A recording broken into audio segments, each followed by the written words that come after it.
Some little blue in there. We'd actually like a downpour, but so far yesterday and today was just drizzle. We need a downpour to bring up the lake, God willing. The Sea of Galilee needs to rise about 10 feet. It would be wonderful. That's a lot of water.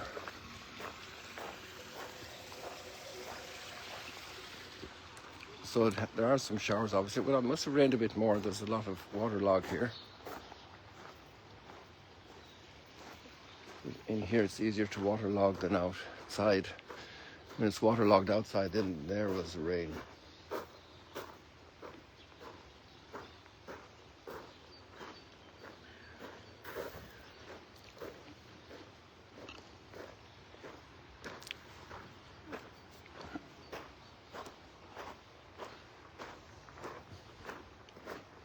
So we're in Lent, and I apologize to the YouTube followers and viewers if you were looking for the links. Apparently they work on the Facebook notes and the Instagram notes, but they don't work in the YouTube notes. So I hope to correct that when I post the YouTube today. I hope to remember to do that. There seems to be a problem if the link is very long. The YouTube system doesn't allow it. At least that's what some people are telling me. They seem to know what they're talking about. We got more blue up here.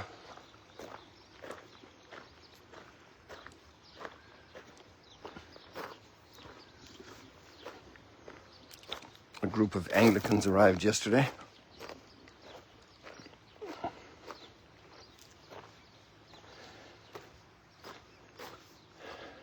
People are impressed these days with the amount of birds migrating.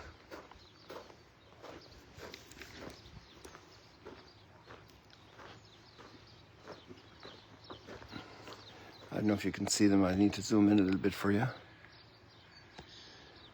But then they say they're not just migrating, they're just going over and back. Who knows?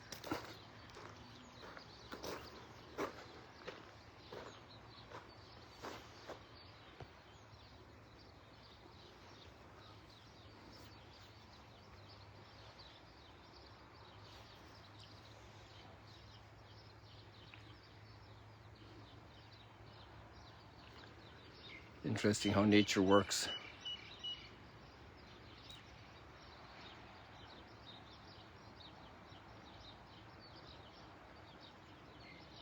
There's Capernaum in the center of that white spot. Between the two trees now. So all the way they keep coming. So there's seemingly a type of not a contradiction, but a puzzle for our minds today. Moses is telling the people to choose life. And the alternative is to harm self. And the subject matter is keeping the covenant. But Jesus says, deny yourself and follow me. It's a very strong word, because our self is something good that God has created. So why would I have to deny myself, my desires? But there's a lot broken inside of me that comes across and tries to sell itself as the best interest. Like a child's best interest will be these 5 gallons of ice cream right now. And as adults, sometimes we are that silly as well to think this particular relationship could be the best interest right now. It might satisfy some of my desires, but mightn't be the best. This activity might be a great desire to jump from this cliff, and what a thrill it would be, but I might be in the hospital afterwards, or this young person is driving a sports car really quickly and doesn't realize that it's going to hit a truck just around the corner. And everybody's lives will be really disrupted by that excess of indulgence of desire. Maybe some people would lose their lives, would be killed.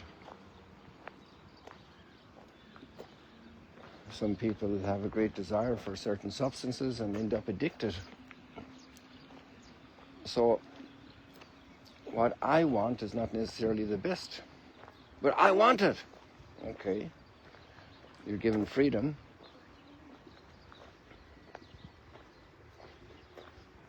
Or our stubbornness to reconcile, because it's kind of difficult for our pride. Oh, I don't want to do that. This person is like a waster. I cannot reconcile. But it would be very good for us if we did that. We'd sleep a lot better if we reconcile than if we're in tensions with people.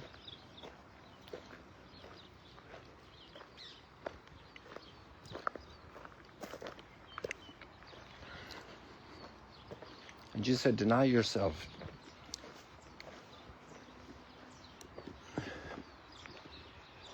This is our text. So what do we do with that? And you survey a quick glance around the scriptures, especially around Jesus' teaching, and you will see that sell all you have to buy the kingdom.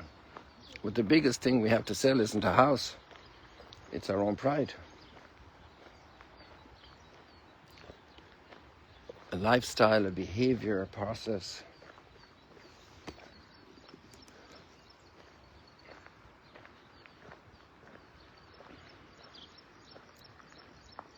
Moses said to the people, today I have set before you life and prosperity, death and doom. If you follow the commandments of the Lord your God, loving him and walking in his ways, you will live and grow. And the Lord will bless you in the land you're entering to occupy. If, however, you turn away your hearts and be led astray and adore and serve other gods, you will not thrive and flourish.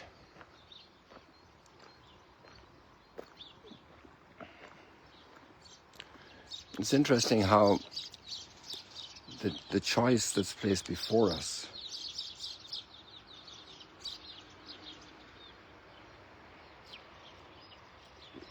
and the first thing we have in the text today in the gospel is Jesus announced his suffering. So all of Lent is a preparation for the mystery of glory of Christ. To enter glory with him, to be in sync with him, to be in step with him, to adjust our life to him.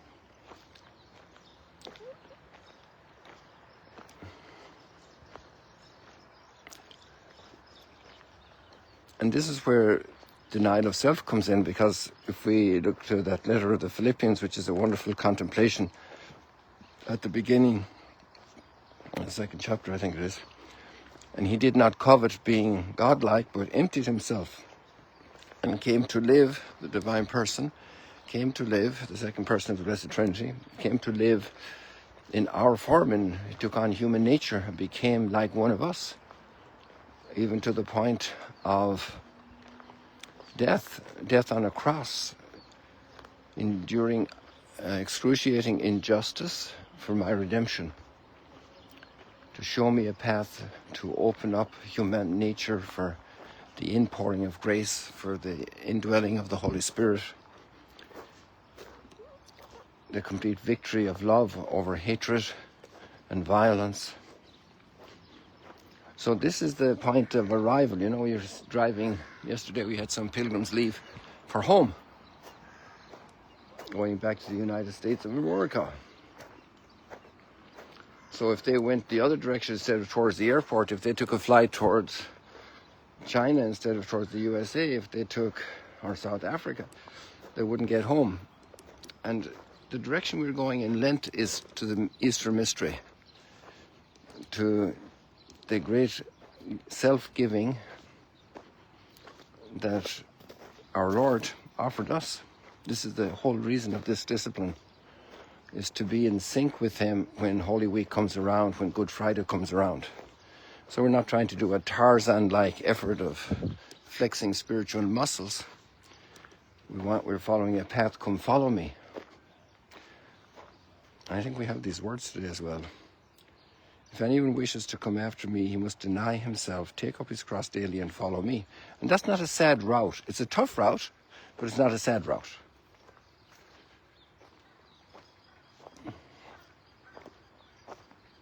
those who make that experience, who do that, and accept the difficulty of the day and face it and say, Lord, I accept this. In your providence, you have portioned out this moment of my life in this way. Here I am. I come to do your will. And I will do it with joy, with love, with patience. I would like it to be very different, but that's not going to be the case today. So maybe somebody's in hospital, maybe plans got disrupted. Can't turn back the clock on that. Maybe there was a tough medical diagnosis. How to live with this, how to offer it up. I know somebody who had a little medical setback a couple of days ago and said it's a great way to prepare to enter Lent. It's an attitude of faith that allows somebody to read their life in that way.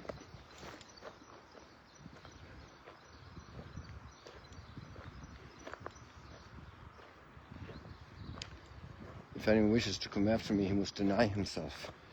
So that's like selling all you have and give it to the poor. You cannot serve two masters. And this language runs all through the scriptures. If the seed doesn't fall in the ground and die, it remains a little seed. But if it dies, it brings forth new life. And this image from nature, Jesus uses to help us to understand this mystery of our life. Whoever wishes to save his life will lose it, but whoever loses his life for my sake, not just crazily, but for my sake, he will gain it.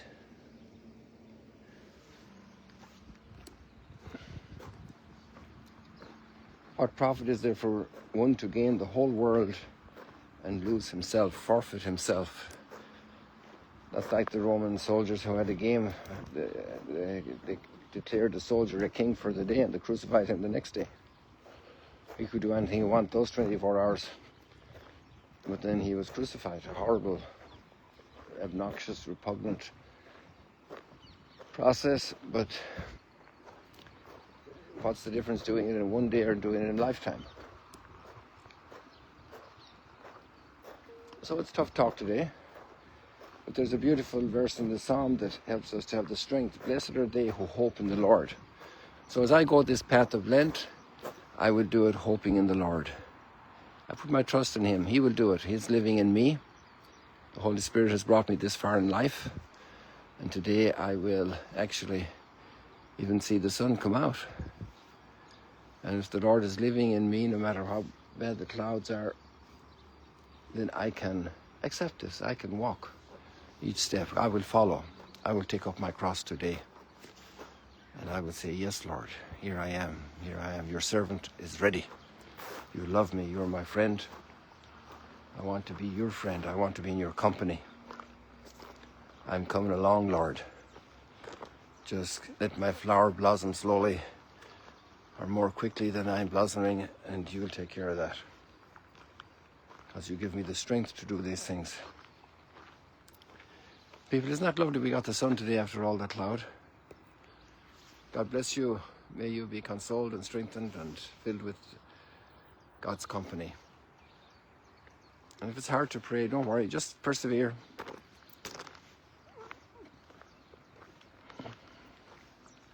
Very nice way to do it today is no harsh words, 10 kind words. In a message, on the phone, and the smile, in the kitchen, at work. 10 kind words today, 10 encouraging words, uplifting words, affirming words. People, see you later, alligators. God bless you.